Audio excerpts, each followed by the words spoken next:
There is a version of this story playing out right now, in thousands of lives at once.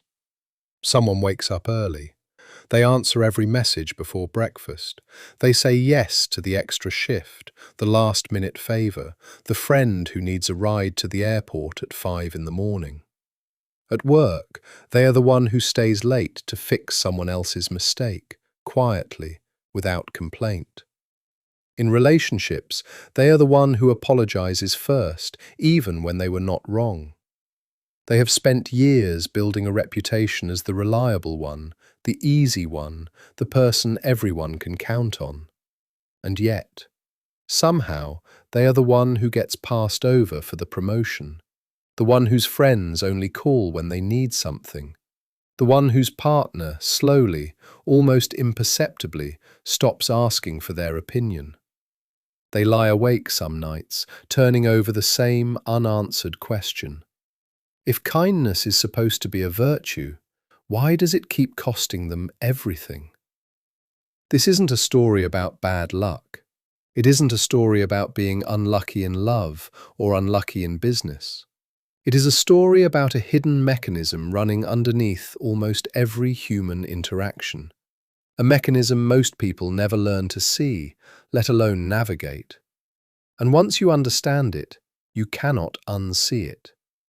You start noticing it in boardrooms, in family dinners, in the quiet negotiations of every friendship you have ever had. Because here is the uncomfortable truth this documentary is going to sit with. The world does not reward kindness. It rewards something else entirely. And most people who consider themselves nice have never actually learned the difference. Think about the people in your own life who seem to move through the world with an almost unfair ease. The ones who ask for what they want without flinching, who leave a room without apologizing for having taken up space in it, who somehow end up with the corner office, the better table at the restaurant, the benefit of the doubt in every disagreement. It is tempting to explain this away with talent or luck or timing. But sit with it long enough and a different explanation starts to surface. Something about the way they carry themselves changes how other people treat them. Something about the way the nice ones carry themselves does too, just in the opposite direction. This isn't a coincidence, and it isn't fate. It's a signal, broadcast constantly, mostly without words, that other human beings are reading and responding to, whether they realize it or not. And once you learn to read that signal yourself, an entire hidden layer of human behavior, the layer beneath the polite conversations and the friendly small talk, starts to come into focus. The hidden difference between kindness and people-pleasing. At first, this seems like a strange claim. Kindness is one of the oldest virtues in every philosophical and religious tradition on earth. So how could it possibly be a liability?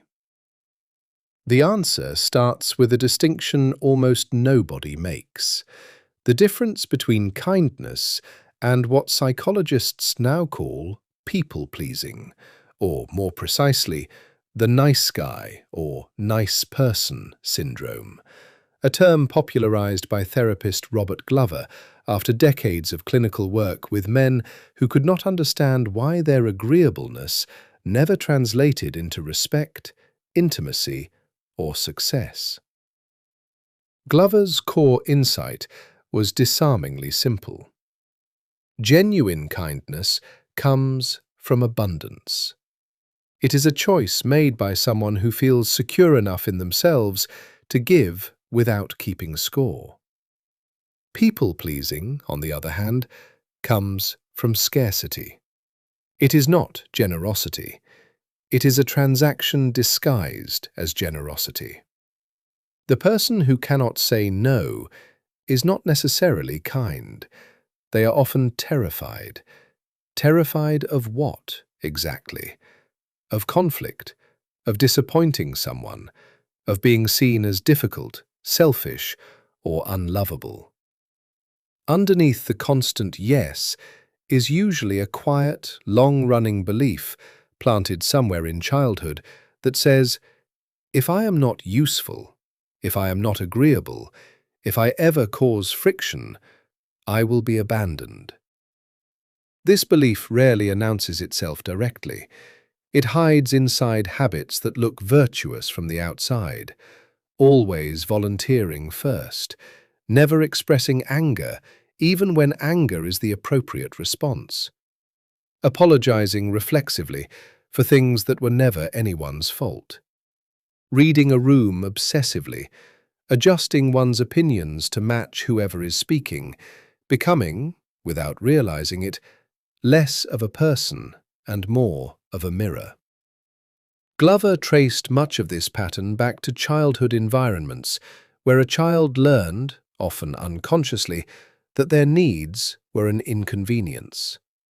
Maybe a parent was overwhelmed, or emotionally unavailable, or unpredictable. The child adapted the only way children can, by becoming easier to manage, by making themselves smaller. That adaptation, so useful for a frightened 8-year-old trying to keep the peace at home, becomes a quiet catastrophe for the 40-year-old trying to run a company, negotiate a raise, or sustain a marriage. This adaptation rarely stays confined to childhood. It becomes a template, quietly copied into every relationship that follows. The employee who cannot ask for a deserved raise, the friend who cannot admit they're hurt, the partner who says, "It's fine," when it is very much not fine. Each of these moments feels, in isolation, like a small, forgivable accommodation. But Glover's clinical observation was that these small accommodations rarely stay small. They accumulate into a covert contract, an unspoken agreement the person-pleaser makes with the world, something like, "I will take care of your needs, anticipate your moods, and never burden you with mine. And in exchange, you will like me, need me, and never leave me." The tragedy of this contract is that no one else ever actually signed it. It exists only in the mind of the person carrying it, which means it can never really be fulfilled, no matter how much is given. Here is what most people never realize. This isn't really a story about niceness at all. It is a story about self-abandonment wearing a friendly mask. And other people, whether they mean to or not, can always tell the difference between someone giving from strength and someone giving from fear. Which raises the next, more unsettling question. If people can sense the difference, what do they actually do with that? Why human nature exploits weak boundaries. To answer that, we have to leave the therapist's office and step into the older, colder machinery of human social life. The machinery that historian and strategist Robert Greene spent decades studying across centuries of politics, warfare, and court intrigue. Greene's central argument, laid out across his research into power and human behavior, is that human beings are wired with an almost involuntary radar for status. Long before anyone speaks a word, other people are already scanning. Who defers? Who commands? Who needs approval? Who does not? This scanning happens beneath conscious awareness, inherited from a deep evolutionary history in which social rank determined access to resources, mates, and safety. We like to imagine we have evolved past this. We have not. We have simply gotten better at disguising it. What Greene documented again and again in the lives of kings, generals, and manipulators throughout history is a consistent pattern. Submissive signals invite dominance. Not because most people are cruel or calculating, most are not, but because status seeking is largely unconscious. When someone constantly defers, constantly avoids conflict, constantly absorbs blame without resistance, they are broadcasting a signal, whether they intend to or not.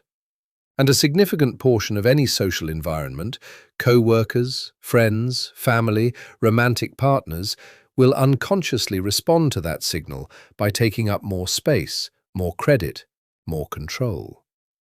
This is not a story about villains. Most people who take advantage of overly agreeable colleagues or partners do not think of themselves as exploiters. They simply notice, somewhere below conscious thought, that a certain person absorbs extra work without pushback, or tolerates disrespect without consequence, and human nature, efficient, opportunistic, self-interested by default, quietly adjusts its behavior to take the path of least resistance. But there is a smaller, more dangerous group Greene spent considerable time studying: individuals with pronounced narcissistic tendencies, sitting somewhere on what modern psychology calls the narcissism spectrum. These are not necessarily diagnosable narcissists in a clinical sense. They are simply people with an unusually acute, almost predatory sensitivity to weakness in others. People who can detect a lack of boundaries the way a predator detects a limp in its prey. For these individuals, an agreeable, boundaryless person is not just convenient, they are useful. A source of validation, free labor, or emotional supply, extracted slowly, sometimes for years, while the nice person tells themselves the relationship is simply difficult, or that they just need to try harder. Yet beneath the surface of all of this lies something more uncomfortable still. Greene's work suggests that most human relationships operate as unconscious negotiations over status and respect, whether we admit it or not. Every unreciprocated favor, every swallowed opinion, every conflict avoided at personal cost is a small transaction. And transactions, repeated enough times, become patterns.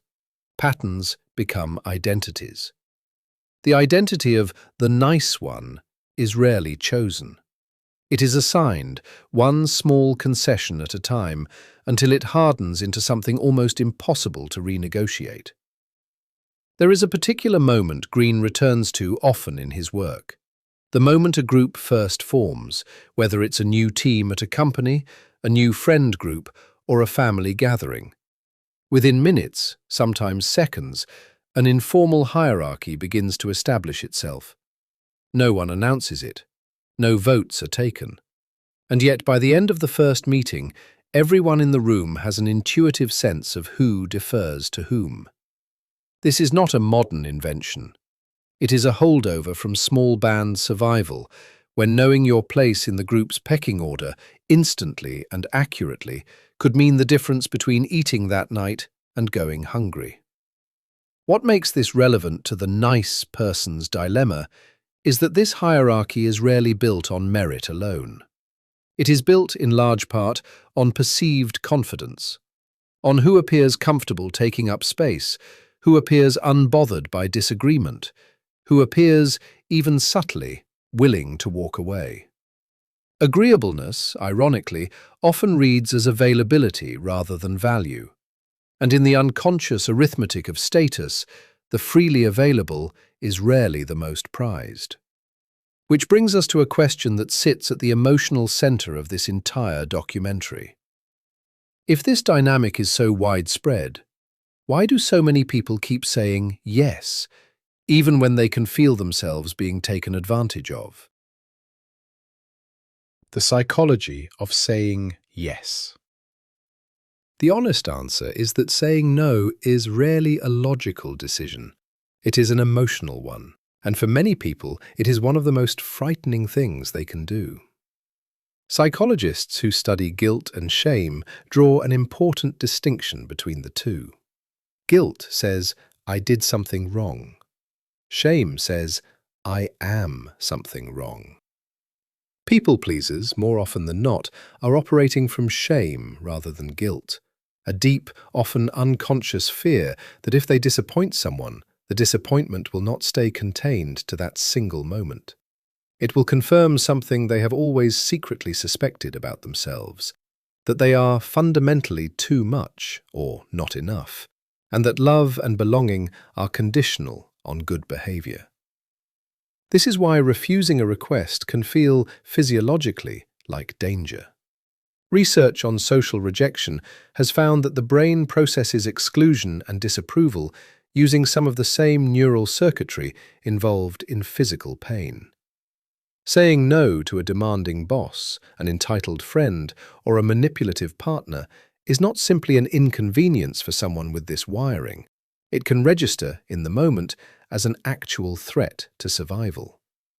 The nervous system does not know the difference between social rejection in a modern office and social exile from a prehistoric tribe where exile once meant death. Layered on top of this is something more insidious: emotional manipulation, whether intentional or not. People who have grown comfortable relying on an agreeable person's compliance often learn, without ever consciously plotting it, exactly which levers to pull. A slightly disappointed tone of voice, a comment about how everyone else manages to help out, a subtle, unspoken suggestion that saying no would be selfish. None of this needs to be malicious to be effective. It only needs to land on someone already primed by years of conditioning to equate their own needs with selfishness. And then there is identity itself. For many people, being the nice one is not just a behavior, it has become their entire sense of self. To stop people-pleasing does not just risk disappointing others, it risks an identity crisis. Who am I, if not the reliable one, if not the one who always helps? This is precisely why breaking the pattern feels less like adjusting a habit and more like losing a piece of oneself, even when that piece was never serving them in the first place. There's a particular moment familiar to almost every chronic people-pleaser. The split second right before declining a request when the body responds as though bracing for impact. The chest tightens. The mind starts drafting excuses before the mouth even opens. Some people describe it as a kind of internal countdown, a narrow window in which they either force the word no out or the moment passes and the reflexive yes fills the silence instead. What makes this so difficult to unlearn is that the relief of avoiding the confrontation is immediate, while the cost of the compliance is delayed, sometimes by years. Human brains are notoriously bad at weighing an immediate reward against a distant, diffuse cost, which is precisely why this pattern can persist for decades without ever being consciously examined. But here is what most people never realize until much later. The anxiety of saying no almost always fades within minutes. The anxiety of a lifetime of self-abandonment does not fade at all. It compounds. The invisible cost of being too nice. That compounding cost rarely shows up as a single dramatic event. It shows up as erosion, slow, almost invisible, until one day the damage is undeniable. In careers, it looks like this. The person who does the most unseen labor, who solves the most quiet problems, is consistently the last to be considered for leadership. Not because they lack competence, but because leadership, fairly or not, is often read through signals of confidence, boundaries, and the willingness to make unpopular decisions. Exactly the muscles a chronic people-pleaser has spent a lifetime avoiding. Meanwhile, colleagues who advocate loudly for themselves, who negotiate without apology, rise past them, sometimes on the back of the very work the agreeable person quietly did for them. In friendships, it looks like an emotional ledger that never balances. The agreeable friend is the one who remembers birthdays, who shows up during crises, who listens for hours, and who is somehow still the friend people forget to check on.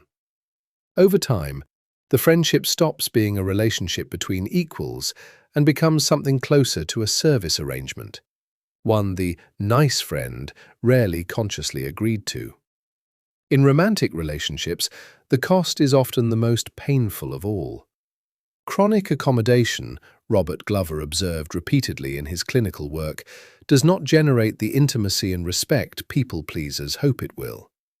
It tends to produce the opposite, a slow erosion of attraction.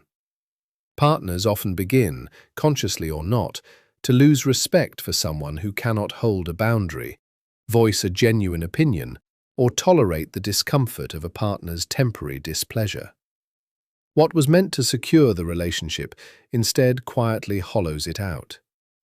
In families, it looks like being the designated peacekeeper, the one who smooths over every argument, absorbs every family member's anxiety, and is somehow still blamed when the peace inevitably breaks.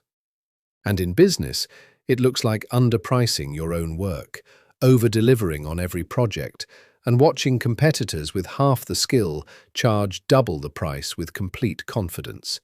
Because confidence, in negotiation, often outweighs competence.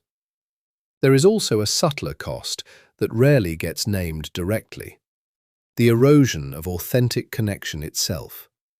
Relationships built on one person's constant accommodation are, by definition, unequal. And unequal relationships, no matter how warmly they are dressed up, rarely produce the deep intimacy people-pleasers are often unconsciously chasing in the first place. You cannot be truly known by someone if you are constantly editing yourself to keep them comfortable. The very strategy meant to secure closeness quietly guarantees its absence.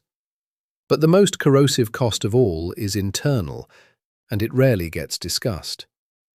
Chronic self-abandonment, the accumulated weight of thousands of small moments where someone silenced their own needs to keep others comfortable, is strongly associated with anxiety, depression, resentment, and a slow, creeping loss of self-respect. Not because kindness itself is harmful, but because a life built on suppressing one's own needs to manage other people's emotions is not actually kindness. It is a form of quiet self-erasure. And the body and mind eventually keep score, even when the person doesn't consciously notice the tally. Historical and real-life stories. History offers a striking gallery of examples that separate genuine strength from mere accommodation, and the difference is rarely what people expect. Take Abraham Lincoln. Contemporaries frequently described him as warm, humble, self-deprecating, even soft-spoken. He famously assembled a cabinet full of former rivals, men who had run against him, doubted him, underestimated him, a decision historians have long pointed to as a demonstration of remarkable emotional security. But Lincoln's warmth was never confused, by those who worked closely with him, for weakness. He held his convictions on the Union and on emancipation with extraordinary firmness, even as the political cost mounted and allies urged him toward compromise. His kindness was not the absence of a spine, it was the presence of one, wrapped in humility rather than aggression. Consider Princess Diana.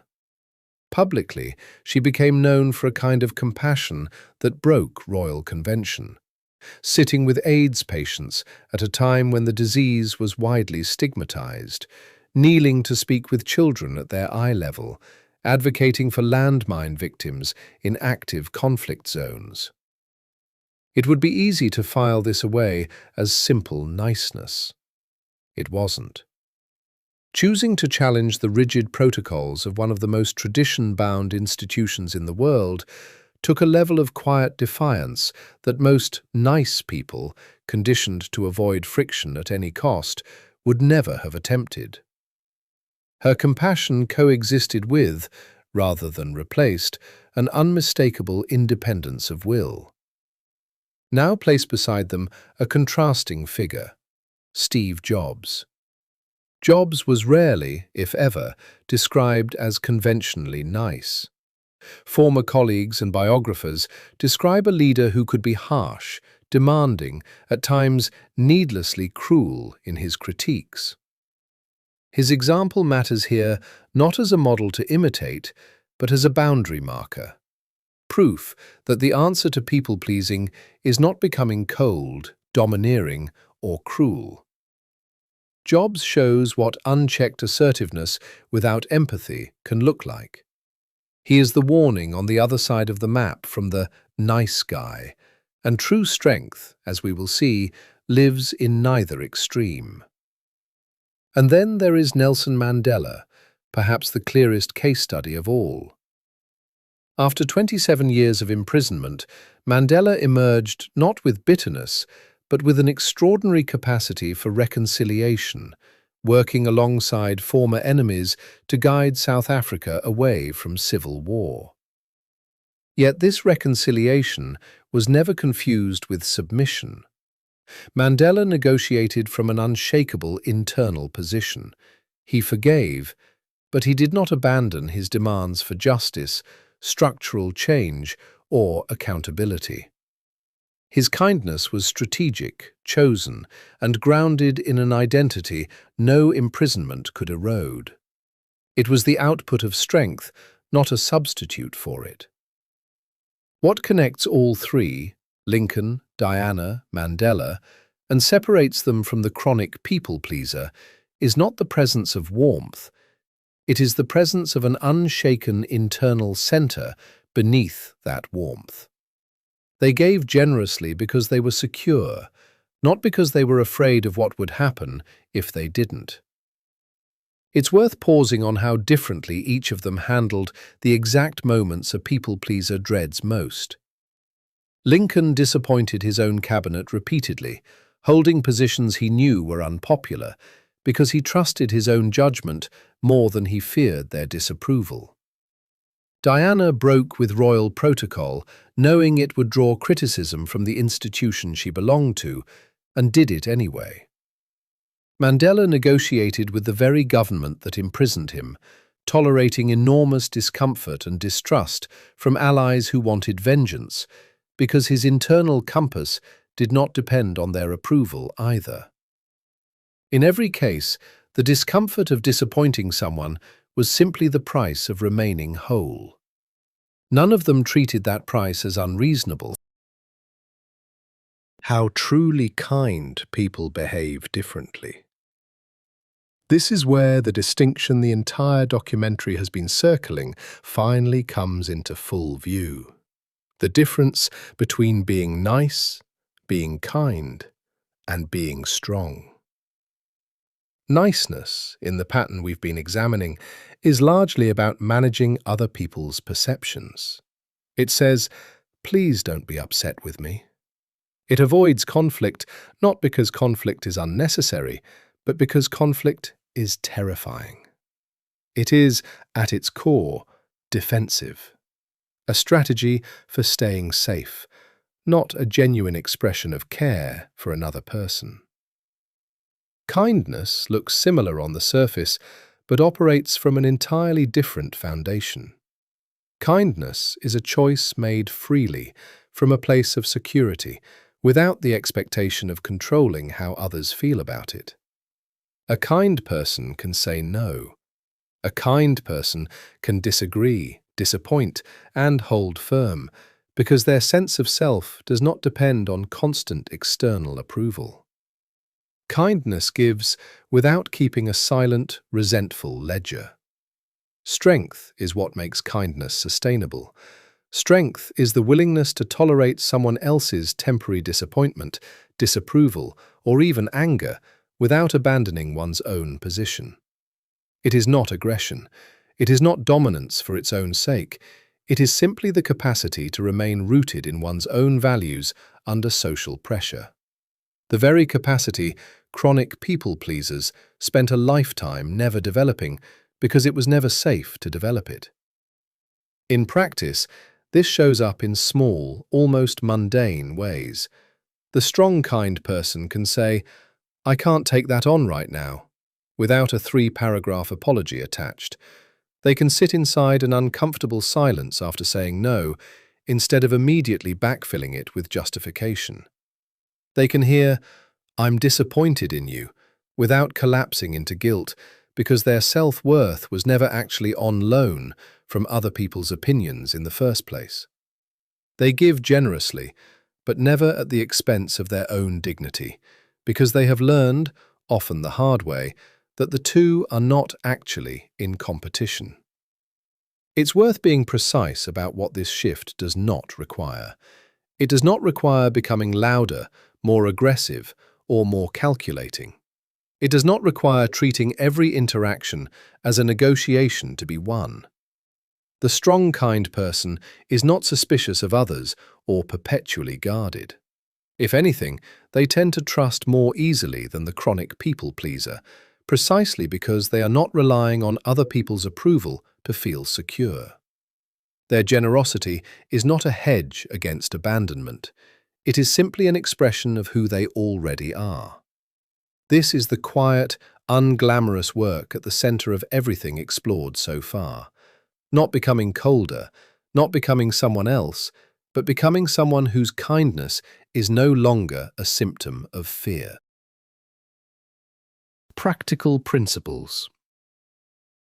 None of this is useful as theory alone. So here are the working principles, drawn from the patterns above, that begin to shift someone from chronic people-pleasing toward grounded, respected kindness. First, practice the pause. Before agreeing to any request that creates even mild internal resistance, install a delay. "Let me check and get back to you" is not a lie. It is a boundary disguised as a sentence, and it interrupts the reflexive yes long enough for a real decision to form. Second, let disappointment exist without rushing to fix it. When someone reacts poorly to a boundary, resist the urge to immediately soften it, over-explain it, or apologize it away. Their disappointment is information for them to process, not an emergency for you to solve.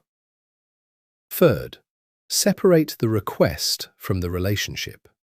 A no to a specific ask is not a rejection of the person making it. Chronic people-pleasers often collapse these two things together. Strong, kind people learn to hold them apart. Fourth, audit your relationships for reciprocity, honestly and without self-pity. Notice which relationships are mutual exchanges and which have quietly become one-directional. This is not about keeping score out of resentment. It's about seeing clearly. Fifth, replace apologizing with acknowledging. Instead of "I'm so sorry I can't make it," try "Thanks for thinking of me. I won't be able to make it." The difference is subtle, but it removes the implicit admission of wrongdoing from a decision that was never wrong in the first place. Sixth, say what you actually think in low-stakes situations as practice. Voicing a genuine preference about where to eat dinner is a small, repeatable rehearsal for voicing a genuine boundary in a much higher-stakes moment later. Seventh, expect a testing period. When someone used to unconditional agreement encounters a new boundary, they will often push against it first, consciously or not, to see if it holds. This is not proof the boundary was wrong. It is usually proof it was overdue. Eighth, invest in the identity shift, not just the behavior. Saying no occasionally will not create lasting change if, underneath, someone still believes their worth depends on being endlessly useful. The deeper work is building a sense of self that does not require constant external validation to feel secure. Ninth, choose discomfort on your own terms instead of having it chosen for you. Every act of self-abandonment avoids a small discomfort now in exchange for a larger one later. Strength simply means moving that discomfort earlier and taking it in smaller, more manageable doses on your own timeline. 10th, remember that respect is rarely given. It is noticed. People do not typically hand respect to those who ask for it nicely. They extend it almost involuntarily, to those who demonstrate, through consistent, calm boundaries, that they respect themselves first. Perhaps the deepest irony in all of this is that the world does not actually need fewer kind people. It needs kind people who are no longer afraid. Because the goal was never to become harder, colder, or more strategic in some cynical sense. The goal is to become someone whose generosity is no longer a plea for safety in disguise. Someone who can give freely precisely because they no longer need anything back in order to feel whole. The people history remembers as both kind and formidable, the Lincolns, the Mandelas, the quiet figures whose compassion never once required anyone's permission, were not born that way. They built it, decision by decision, boundary by boundary, in moments no one else ever saw. There is no single dramatic moment where this transformation happens, no cinematic turning point where the frightened, agreeable version of someone disappears and a stronger version takes their place. It happens the way most real change happens, in private, unremarkable moments no one applauds. A declined request, an honest opinion voiced despite the discomfort. A silence held after saying no, instead of rushed apology filling the space. Each one, alone, seems too small to matter. Together, over months and years, they become an entirely different way of moving through the world. Somewhere, right now, someone is about to say yes to something that quietly costs them a piece of themselves. And somewhere else, someone else is about to say no for the first time and discover that the world did not end. The question this documentary leaves behind is not whether you are a kind person. It's whether your kindness is still yours to give, or whether, without ever realizing it, you handed the choice away a long time ago. But saying no is only half the equation, because even the people who master their boundaries, who protect their time and their self-respect, often run into a second, quieter wall, one that has nothing to do with being too nice and everything to do with being invisible.